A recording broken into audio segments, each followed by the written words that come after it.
ढोणेवाडी शर्यतीत सिद्धू गावडे यांची बैलगाडी प्रथम शर्यती उत्साहाने संपन्न। ढोणेवाडी तालुका निपाणी येथील ग्रामदैवत श्री लक्ष्मी देवीच्या यात्रेनिमित्त घेण्यात आलेल्या भव्य जनरल दुबैल गाडीमध्ये कारदगा येथील सिद्धू गावडे यांच्या बैलगाडीने प्रथम क्रमांकाचं 21,000 रुपयांचं बक्षीस पटकावलं। सकाळी शर्यती मैदानाचं पूजन शीतल मेक्कळके व खडके बंधू यांच्या हस्ते करण्यात आले।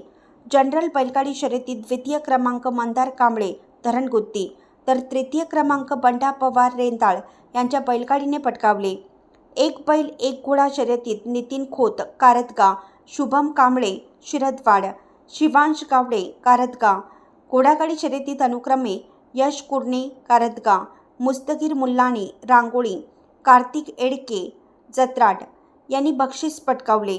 विजेत्या स्पर्धकांना ॲडव्होकेट शीतल मेक्कळके, कुशाप्पा मेक्कळके, कऱ्याप्पा गावडे व यात्रा कमिटीच्या प्रमुख उपस्थितीमध्ये लक्ष्मी मंदिरात बक्षीस वितरण करण्यात आलं। सूत्रसंचालन शिवाजी खोत तर आभार युवराज चिंचणे यांनी मानले। यावेळी अण्णासाहेब घाडगे, नंदकुमार देसाई, तानाजी जाधव, राजेंद्र माळी, श्रीपती माळी, शिवानंद सौसुदे, आकाश सादळकर, संदीप पाटील, रामगोंडा पाटील, आनंद निकम, महिपती खोत, सोमनाथ परकाळे, यात्रा कमिटीचे सदस्य व ग्रामस्थ मोठ्या संख्येने उपस्थित होते। ढोणेवाडीहून मुख्य संपादक प्रशांत कांबळे।